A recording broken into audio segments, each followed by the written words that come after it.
Glórias ao nosso Senhor. Queridos, novamente queremos te cumprimentar. Às vezes você está entrando na live aí agora. Queremos cumprimentar você na paz do nosso Senhor Jesus. Aqui está o nosso pastor Antônio. Fala o microfone para o nosso pastor lá em nome de Jesus. A gente está aqui iniciando, a nossa entrevista. Queridos, hoje eu estava em casa cozinhando, lá em casa eu que domino o fogão na hora do almoço. E estava ali meditando um pouquinho na palavra, pastor.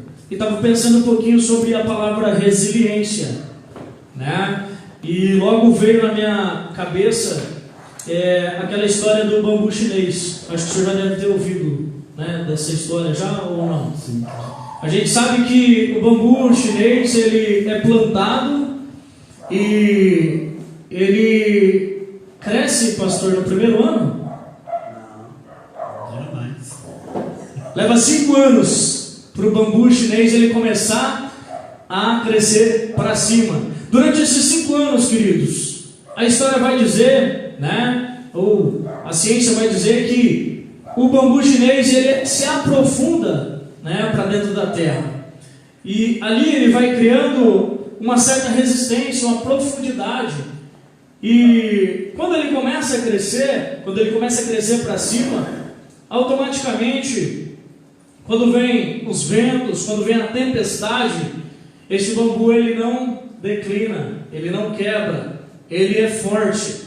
E o Espírito Santo estava ministrando no meu coração sobre essa questão, da gente dar seguimento na fé. Queridos, às vezes nós viemos para Jesus e achamos que as coisas, que os problemas vão acabar, Só que a gente esquece que nós precisamos, fundamentar a nossa fé. E de que forma nós fundamentamos a nossa fé com Jesus? Nas coisas básicas, que é oração, jejum, que é a leitura da palavra, comunhão com os irmãos, faz parte também dessa pegada básica, e algumas coisas mais. Às vezes nós achamos que viemos para Jesus e nós não precisamos fazer mais nada, pastor, porque alguém vai dizer que a salvação é de graça, então eu não preciso me esforçar. Queridos, a salvação é de graça, só que para manter essa salvação nós precisamos exercitar a nossa fé, porque a Bíblia vai ensinar que sem obras a nossa fé é morta. Então há uma necessidade, queridos, de nós fortalecermos a nossa fé e entendermos que nós precisamos fundamentar a nossa fé para que a gente se permaneça de pé. Algumas pessoas, pastor, acham que porque a gente está caminhando com Jesus hoje, é mais fácil para nós. O que o senhor acha sobre isso? Será que fica mais fácil a gente, quando está caminhando com Jesus, as coisas se tornam mais fáceis, ou é simplesmente um boato? Antes de mais nada, graça e paz a todos. Você que está nos vendo aí em casa, Deus seja louvado pela sua vida. Deus seja louvado pela sua vida, por esse trabalho abençoado. Obrigado pelo convite para poder estar aqui nessa noite. É um prazer estar aqui. É um prazer falar de Cristo Jesus. Não é simples, não é fácil, até porque o céu é conquistado à força. Não é uma coisa tão simples, mas é possível e necessário. Fazem já 33 para 34 anos que a gente caminha na fé em Cristo Jesus. Eu estava me lembrando hoje que Carnaval de 87, fevereiro de 87, eu estava descendo as águas em Apucarana, fui batizado na igreja quadrangular, uma igreja que começou, que trabalhou junto com a igreja onde a minha mãe congregou por muito tempo, e eu fui levado para Jesus, não por um motivo que muitos são levados, porque para conhecer Jesus muitas pessoas vêm porque passam por dificuldades, passam por lutas, passam por provas, ou enfrentou situações difíceis na vida e aí está sem esperança, está sem rumo e procura, e alguém apresenta para ele o Evangelho e ele acaba se rendendo. Eu confesso que eu não fui para o Evangelho desse jeito. Eu tinha uma vida tranquila, eu tinha 13 para 14 anos, mais ou menos isso. E eu estava na minha casa de boa, tranquilo. Não estava muito afim de ouvir esse evangelho, mas eu me mudei para um bairro que ficava próximo a uma casa de recuperação. Eu sou muito grato a Deus pelo trabalho das casas de recuperações. Eu acho que é um trabalho fantástico. É um trabalho que deveria ter assim, muito mais apoio do que tem. Mas eu de uma igreja que trabalha com casa de recuperação lá em Apucarana. E os recuperantes, durante o sábado, eles saíam para fazer evangelismo à tarde. E nós tínhamos mudado para aquele bairro há pouco tempo, e a ideia que nos passaram é: cuidado que tem uns malucos aí que de vez em quando vem falar de Jesus para você, mas eles são um povo que está em recuperação, então é meio perigoso. E a gente ficou com aquilo na cabeça. E um dia eles passaram na minha casa e convidaram a minha mãe. E a minha mãe, como uma mulher muito educada que era, muito querida que era, ela simplesmente disse: não, eu vou no culto, sim, pode deixar. Mas a minha mãe tinha um desejo naqueles dias, naquela época. Ela não conhecia Jesus, sofria muito, passou muitas lutas, muitas provas. E a mãe gostava de um baile. Ela gostava de um forró. E a turma da tinta gosta de um forró. A gente gosta, eu gosto. E gostava muito naquela época. E ela: não, eu vou pro culto. Mas ela só deu um miguezinho no rapaz que estava lá. Olha o nome do rapaz: Anísio. Gente boa. Gente boa. O nome do rapaz era Anísio. E ele passou e tal, e falou agora do culto e foi embora. Continuou fazendo o evangelismo dele. E a minha mãe estava pronta, estava crente que ela ia para o baile dela à noite. Ela ia fazer o serviço dela durante o dia e ia para o baile à noite. E eu ia ficar em casa, porque eu não tinha idade para estar no baile que ela ia. Mas quando foi 7 horas da noite, o rapaz veio e bateu no portão de casa. O tal do Anísio foi muito persistente. Glória a Deus. E ele veio no portão de casa e aí minha mãe tentou se desvencilhar dele e ele falou: não, amigo, eu quero dizer. Ela falou a verdade. Ela falou: eu vou para um baile hoje à noite. Ele falou: não tem problema, você pode ir para um baile. O baile não vai começar às 7, o baile vai começar a ficar bom depois das 9. Ele conhecia. E o ponto final do ônibus é lá na porta da igreja. Ela sai do culto e pega o ônibus e vai para o baile. E aí ela ficou sem graça, não conseguiu escapar dele e acabou indo para esse culto. E eu fiquei na minha casa, porque eu confesso que eu não gostava de crente, não queria ser crente, estava muito bem tranquilo onde eu estava. Aos meus 14 anos de idade. Mas eu tinha um problema que talvez não seja o problema de todos. Eu cresci sem meu pai. Meu pai ficou muito ausente da minha vida. Eu tinha uma carência afetiva, paterna, terrível. Então eu mentia na escola para os amigos que meu pai era uma pessoa presente quando ele não estava na minha vida. Eu contava muita mentira. Eu mentia que ele jogava bola comigo, que ele soltava pipa comigo. Enfim, que ele era um paizão, quando na verdade eu nem sabia onde é que ele estava. Era uma defesa do senhor, né? Claro. E aí a minha mãe foi para esse culto e eu fiquei em casa. Mas, amados, eu tinha 2 problemas, eu acho que ainda tenho ele um pouco.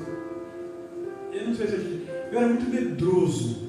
Tinha muito medo de ficar sozinho. Eu tinha um medo terrível. Às 6 horas era um problema para mim. Nós morávamos, como se a minha casa era aqui, aí uma rua de terra aqui, e de frente para a minha casa, para a minha janela da sala, tinha um pasto. E não tinha muitas casas naquela região, cara. E tinha uma história da tal de uma noiva que passava nesse pasto. Sempre a noiva, né? Sempre tem. E a minha mãe falou que ia para esse tal desse culto, depois ia para o baile, e eu fiquei em casa. Estava frio. Eu peguei minha coberta, sentei na sala para assistir TV, e já dei uma abertinha, abri um pouquinho a janela da sala assim, que era para eu ficar vendo. Mas quando a minha mãe sai de casa para ir para o culto, parece que a impressão que dá é que ela passou no relógio e desligou o relógio da luz. Mas aquilo não prestou. Não prestou. E aí aí eu me juntei na coberta, abri toda a janela e fiquei lá pedindo que a minha mãe voltasse. e essa luz não volta, e nem a minha mãe volta, nem a luz volta, e eu fiquei ali passando um momento meio chato, meio terrível. E aí quando a minha mãe chegou em casa, eu olhei para a janela e vi que ela passou pelo portão, abriu a porta, a luz chegou. Que mistério. E minha mãe me olhou com aquela carinha meio assustada, tá tudo bem? Tá tudo bem, mas bem não estava nada. Eu passei, como se diz a expressão, cagaço. E aí a minha mãe não foi pro baile, ficou em casa, estava meio diferente. Como é que ela tá, mãe? Tudo bem, saí levinho daquele culto, precisava ir no baile. Não, desisti do baile, não quis mais ir no baile. Eita Jesus. No outro sábado, a minha mãe resolveu ir de novo para o culto. Quando a minha mãe pensou em ir para o culto, que ela falou que ela ia, eu já estava pronto. Eita glória. Bonito. Mas você disse que não queria. Não, eu vou para a igreja. E o medo? Entre ficar sozinho em casa e ir para a igreja, eu fui para a igreja. E eu me lembro até hoje como era a igreja. Ela era menor do que essa nossa igreja. Um pouco menor que essa. As paredes eram pintadas com aquele cal. Dissolvia o cal lá com uma tinta, uma bisnaguinha. Xadrezão, uma igrejinha azulzinha. E fui para aquele culto e foi gostoso. E eu sempre gostei de cantar. Eu fui rejeitado no coral da Igreja Católica Apostólica Romana, porque a regente do coral disse que eu tinha furado os 4 pneus do carro dela, ou melhor, murchado. E eu nem sabia que carro que ela tinha. Meu Deus. Mas preto e japonês é tudo igual. Então, alguém da minha cor foi lá e murchou o pneu do carro dela, os 4, por sinal, e ela ficou muito brava, ela achava que era eu, parecia comigo a pessoa que fez isso. Depois ela descobriu que não foi, quis me levar de volta e eu não fui. Mas quando eu cheguei naquela igrejinha, tinha um rapaz que hoje ele é meu primo, ele é o presidente da Casa de Recuperação, Wilson de Santana. Ele estava cantando, ele cantou um louvor, e eu falei para minha mãe, eu vou cantar lá na frente com aquele rapaz. Eu tinha de 13 para 14 anos, acho que é isso.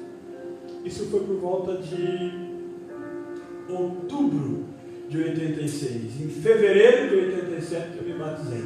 Meu Deus. 6 meses depois eu já era presidente dos jovens. E eu cantava naquela igreja.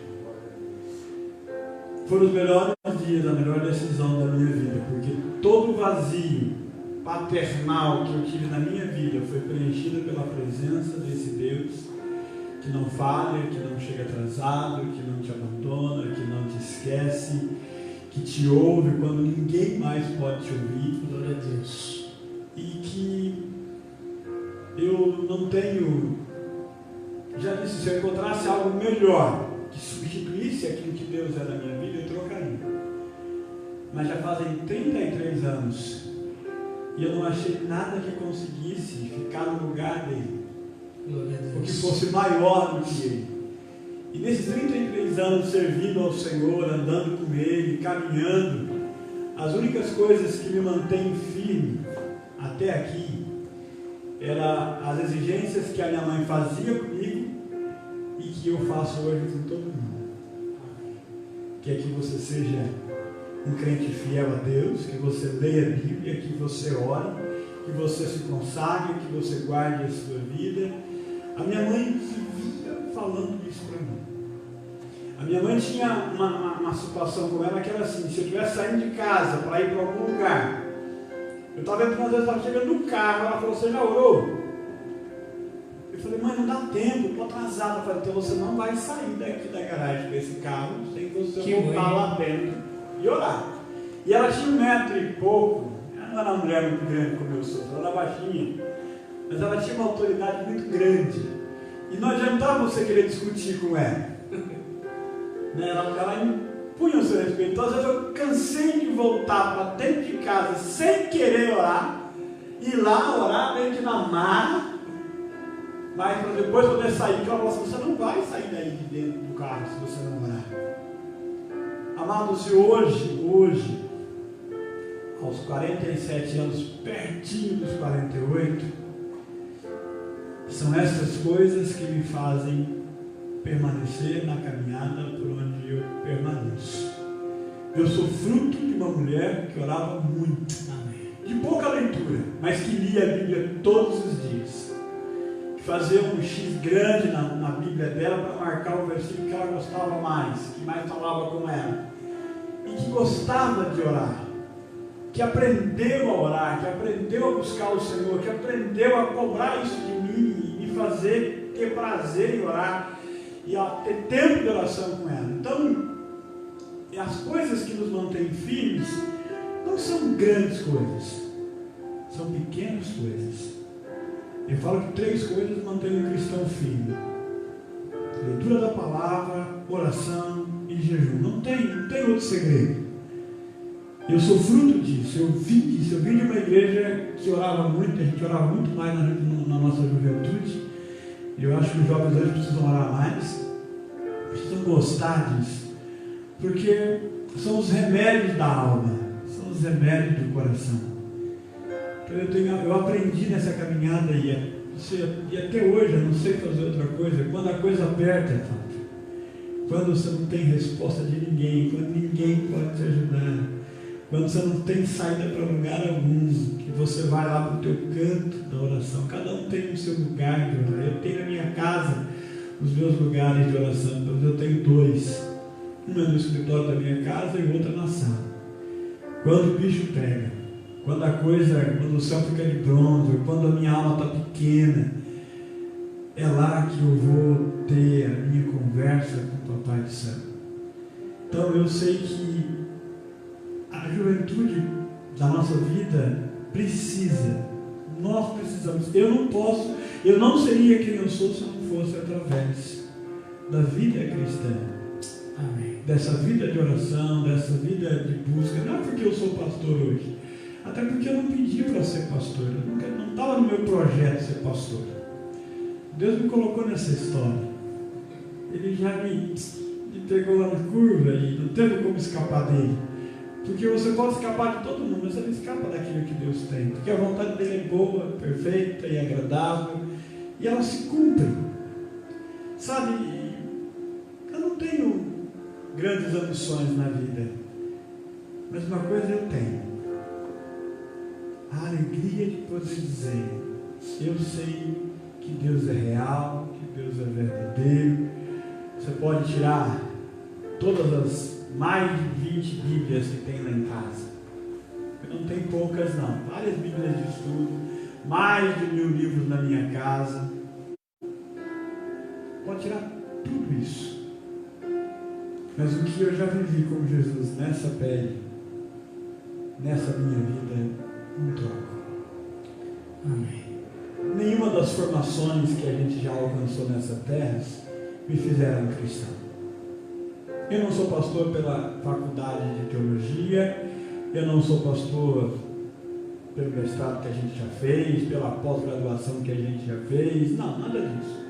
Isso são ferramentas que a gente utiliza no dia a dia. Mas o que me sustenta para entender alguma coisa, para ver alguma coisa, para caminhar aqui, é o Senhor. É o caminhar com Ele.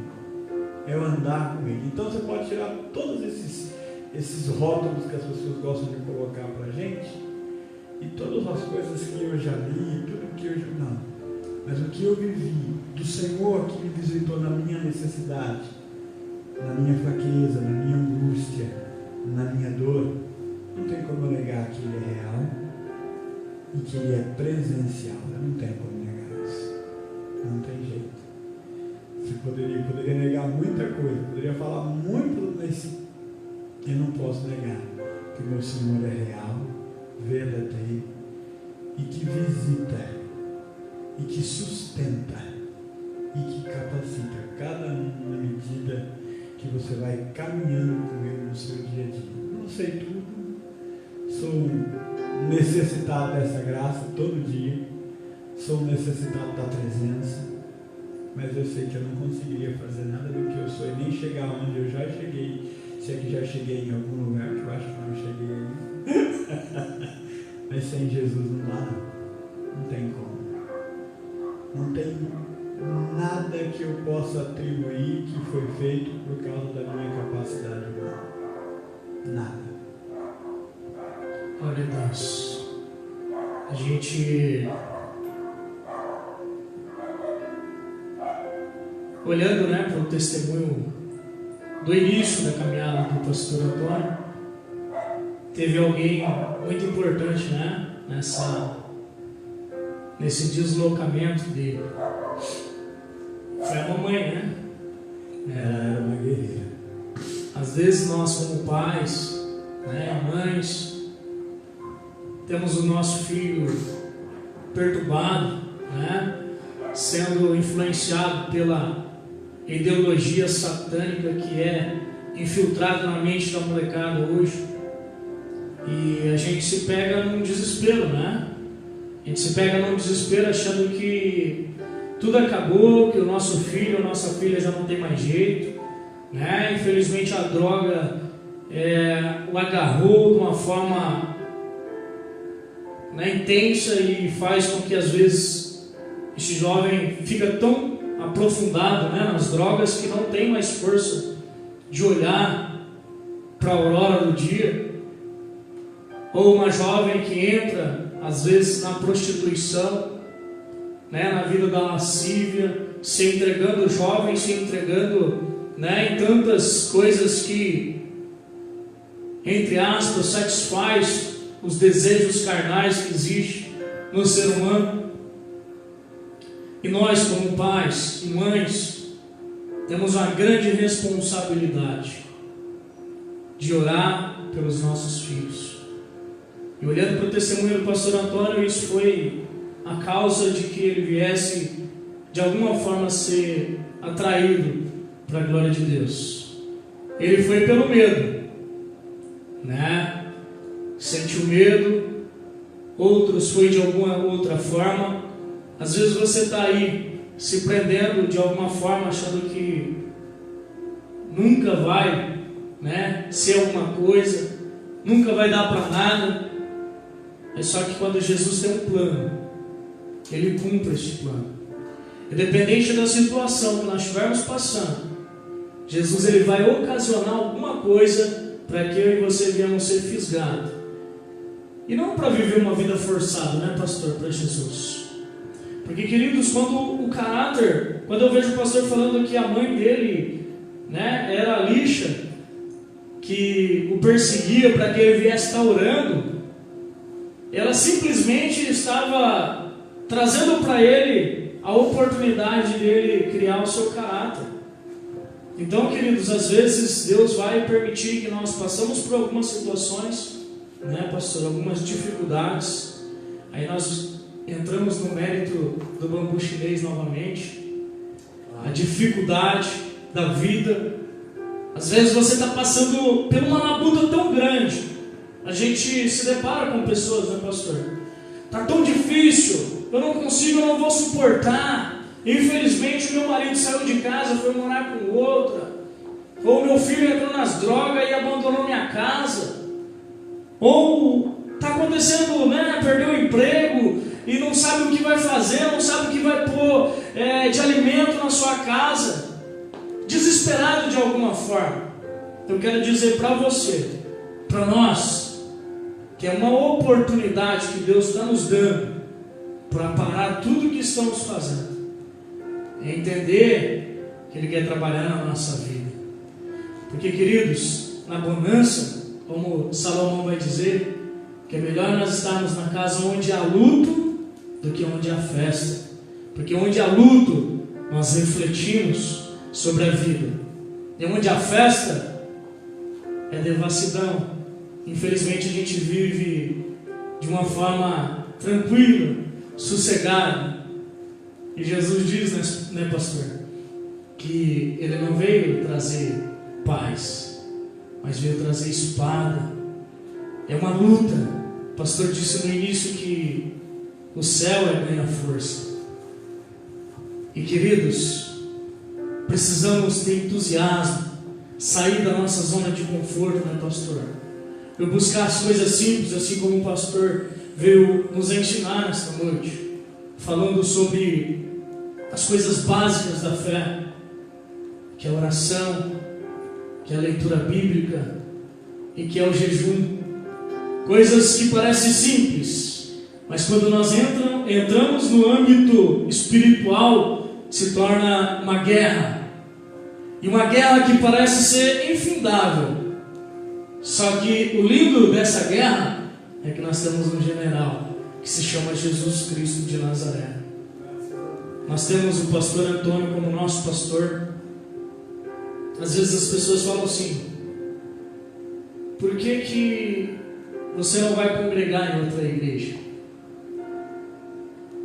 Por que você passa por 10, 15 igrejas no seu conjunto e vem congregar nessa igreja?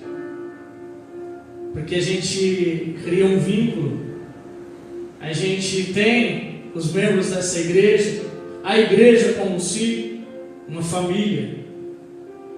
E hoje mais cedo eu postei até na rede social sobre a fidelidade e a lealdade.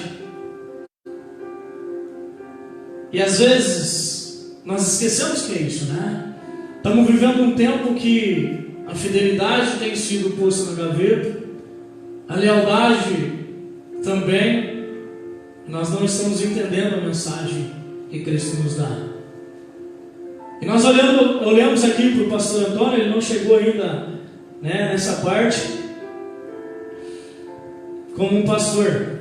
E eu acredito, eu olhando para ele, escutando ele falando da sua história, queridos, carne e osso, tem dificuldades, chora, se entristece, precisa de nós. Às vezes nós, pastor, somos falhos, né? Às vezes eu, principalmente, tenho um hábito de fazer as coisas da minha cabeça e, né, às vezes o pastor até puxa minha orelha, falando: ah, Fábio, você não me avisou isso, não me avisou aquilo.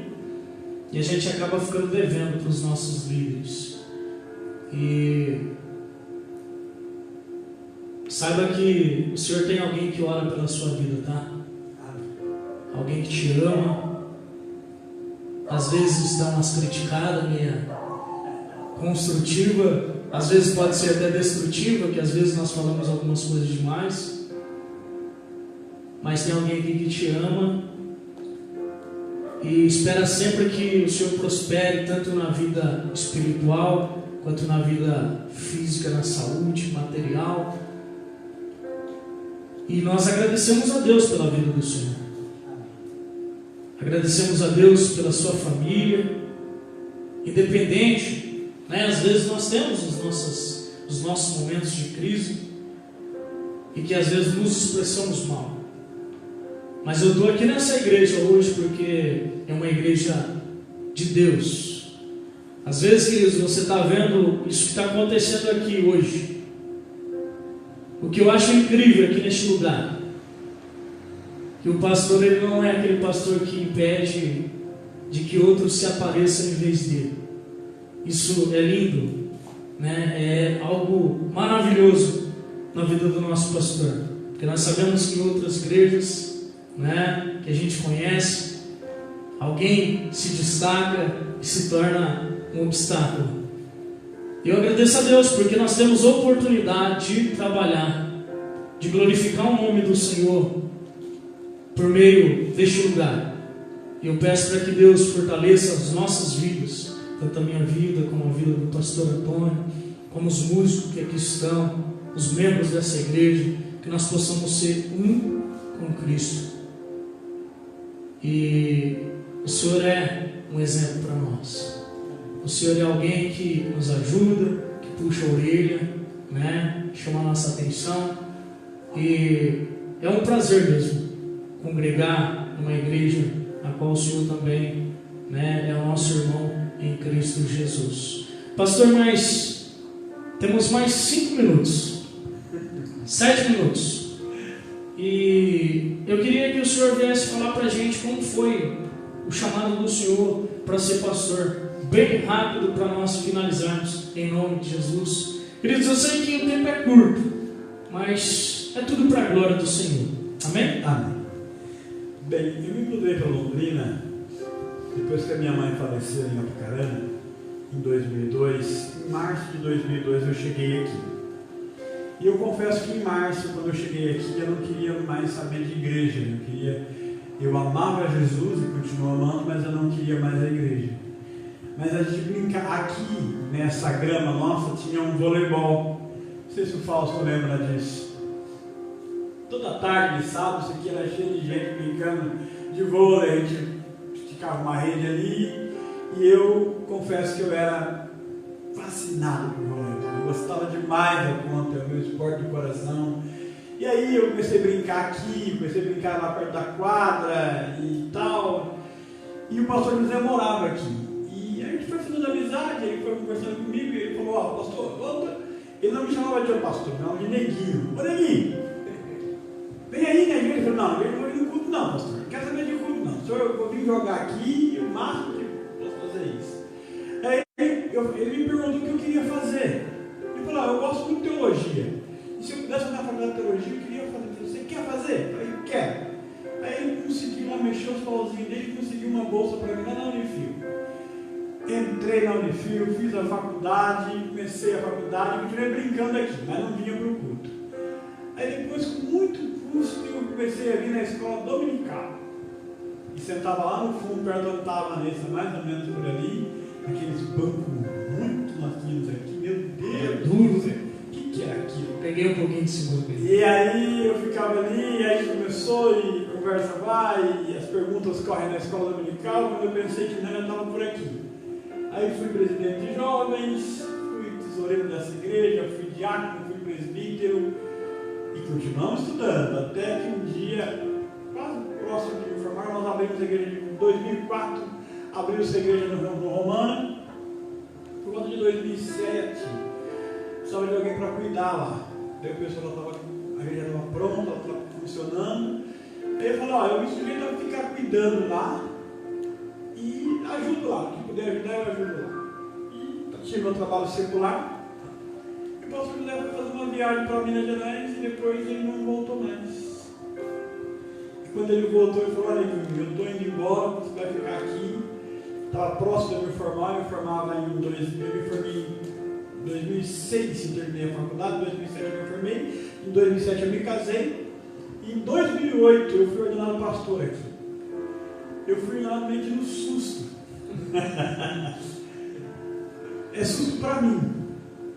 Sabe, quando eu falo isso, as pessoas acham que eu não gosto de ser pastor. Não, eu gosto de ser pastor. Eu amo fazer o que eu faço. Se eu não tivesse título pastoral, eu ia trabalhar com pessoas até na comunidade tranquilamente. Porque o que me faz ser o que eu sou não é o cargo que eu tenho. Então eu cheguei aqui, me tornei pastor, porque era um projeto de Deus, Ele me fez para isso e eu não deveria fazer outra coisa hoje se não fosse isso. Eu amo fazer o que eu faço. Eu amo cuidar de gente, eu amo aconselhar gente. Eu sou meio tímido, não parece, mas eu sou. Talvez você não consiga perceber a minha timidez, porque quando eu estou passando vergonha, eu não fico vermelho. A cor não me deixa ficar vermelho, mas eu fico, eu tenho essas coisas comigo. Então eu sou bem fechadão no meu canto, bem na minha. Mas eu amo fazer o que eu faço. Eu gosto de ser pastor. Eu amo ser pastor. Não foi uma coisa que eu pedi para ser. Entende? Porque eu acho que quando você pede para ser alguma coisa, Deus precisa te ver para ser.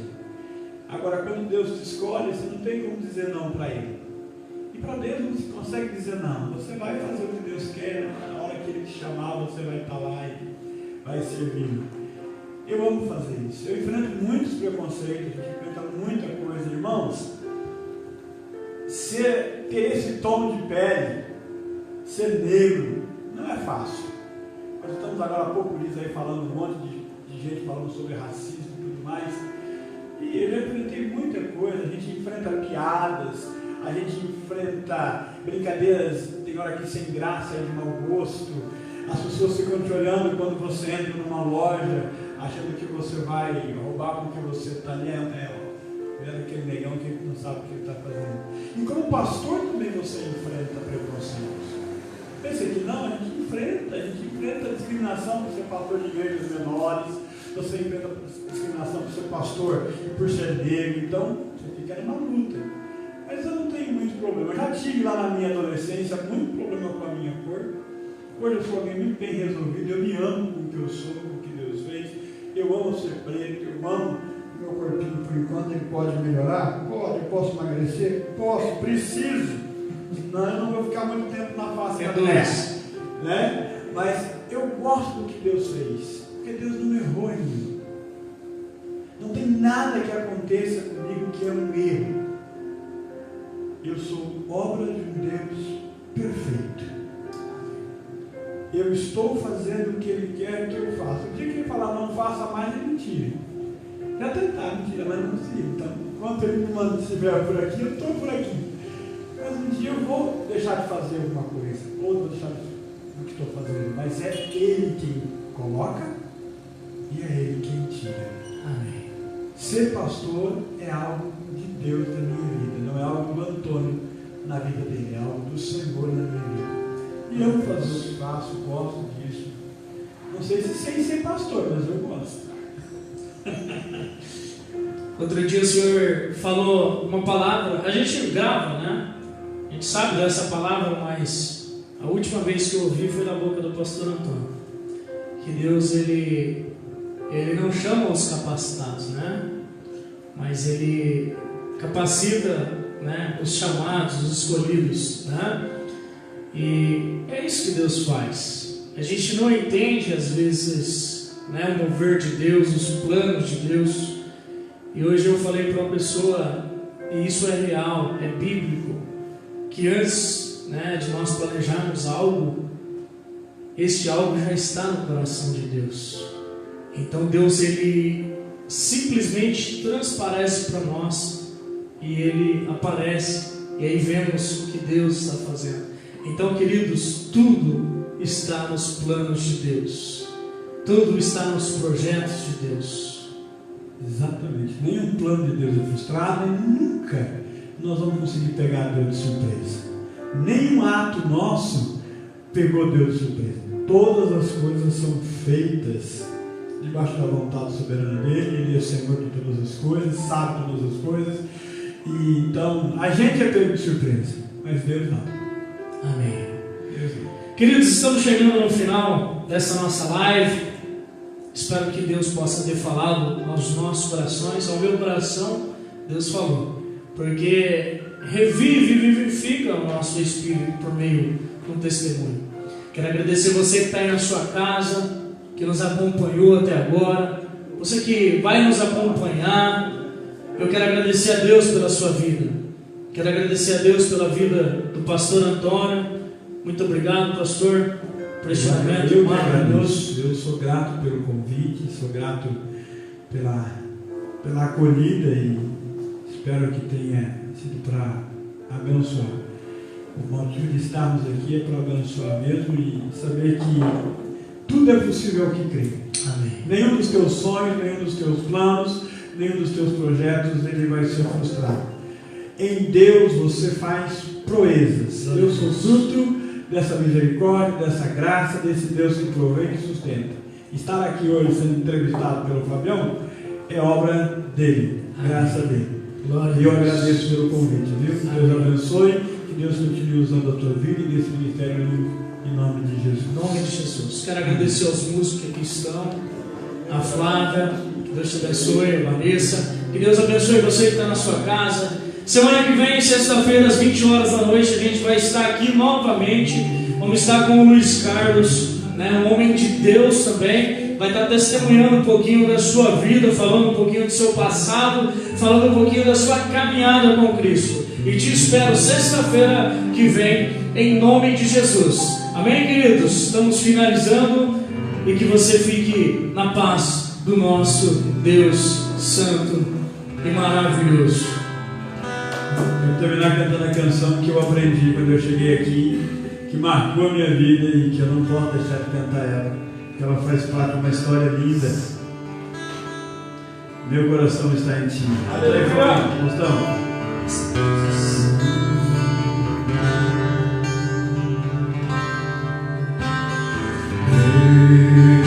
Meu coração está em ti. Vem te amar e te servir.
renovada sobre nós, porque o Senhor é bom.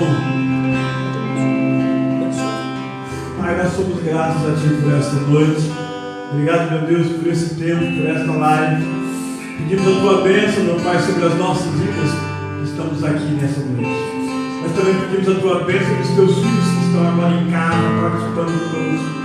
Que o Senhor continue derramando a Sua graça, derramando o Seu poder, derramando a Sua unção, e que a bênção do Senhor seja sobre cada vida. Pai, derrame a Tua unção e a Tua graça sobre cada um dos Teus filhos, para que essa juventude possa crescer na graça e no conhecimento do Senhor, abençoados pelo Senhor, que não falte o óleo da Tua unção sobre a vida deles, e que eles possam alcançar lugares muito altos, mas que em todos os lugares, em todos os momentos da vida deles sejam cheias da Tua graça e do Teu poder. É a nossa oração, em nome de Cristo Jesus. E a graça do Senhor Jesus Cristo, o amor de Deus o Pai, a comunhão e as consolações do Espírito Santo de Deus, seja com a igreja, hoje e sempre. Todos digam amém. Amém. Amém.